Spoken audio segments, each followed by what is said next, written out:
Hi, Dr. Solori here with you, going through theories of counseling and psychotherapy and personality and discussing cognitive behavioral therapy and rational emotive behavior therapy. So, we want to look at um, the theoretical foundations of these two, and the applications and approaches in counseling.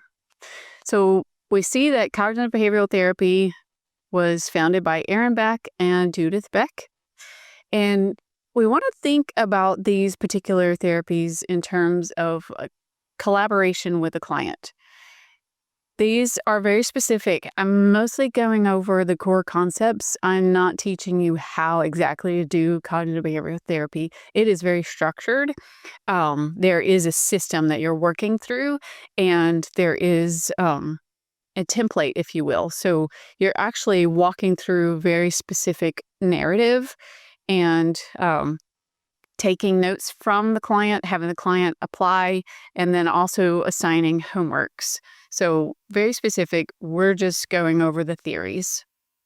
And the premise of that, being able to look at what is distressing the client. And in a cognitive behavioral approach, we're looking at that cognitive process is leading to, emotions and undesired, possibly behavior. So we want to turn that into, can't change the emotion, but we can change thoughts and more desirable behaviors.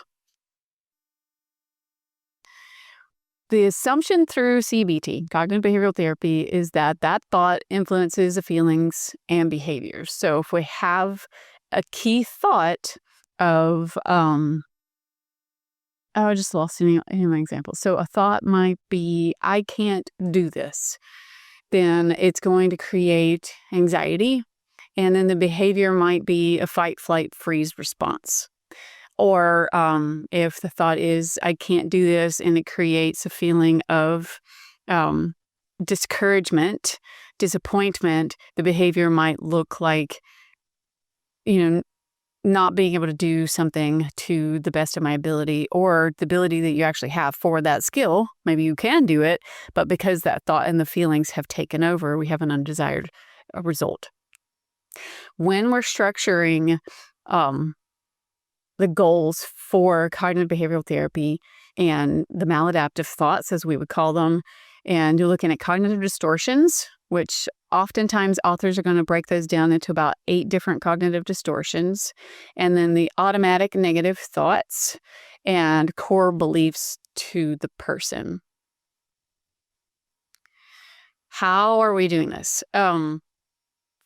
We are working towards, like I said, the cognitive restructuring and looking at behavior. And CBT is really going to be heavy in some homework. Some people really like that. As I had stated earlier in this course, when not everything is for every client. So we have to be pretty aware of our clients and asking them, is CBT something they're looking for? Or maybe they've researched you and you have CBT by your name, that you've been trained in it professionally, and that's what they want because they need that cerebral approach. But if they're not very cerebral, this may be a difficult process for them. And we also have to have some recognition and understanding of emotion and where that resides in their body and how to restructure. So again, lastly, looking at that collaboration with your client. We're going to need to know our clients and what's best. So it's not just, I do this is best for me, and this is best for everybody. You have to know for yourself if you like the structure of CBT. It's a very, very clear structure, and if it's applicable to your clients.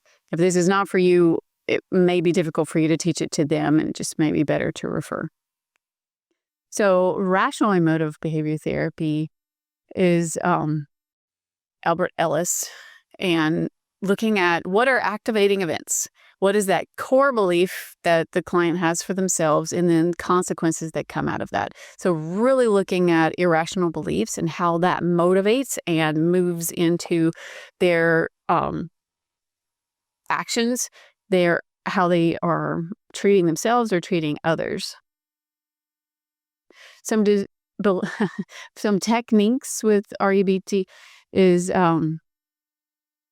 we're going to look at the irrational. We have to know what they are and then dispute them. So is that something we can do? Can we talk back to that? Because they've believed these negative things, these irrational thoughts, probably for quite some time. So we're getting them to dispute that. And that takes time in and of itself to kind of create that space of like, this is not true. You can actually do this thing when they believe they cannot. The techniques might implement role plays, which we talked about in another discussion. And humor can... I think you could probably bring humor into a lot of spaces, but that is specific to this particular therapy. And confrontation, which is also a skill. So confronting a client is a skill. And then in this technique, it's going to be part of that skill set in presenting this information to them and helping them. So the confrontation might be in that disputing of irrational beliefs. And you're looking at a very it's a change for them. So a philosophical change for them of how they've been behaving, believing, thinking. And again, you're going to have homework and assignments. And that's part of this work to make it work. It's not just the 50 minutes that you may have them, or maybe if you do intensives and you have them for a few hours, they're going to need to do the work outside of sessions. So some strengths with these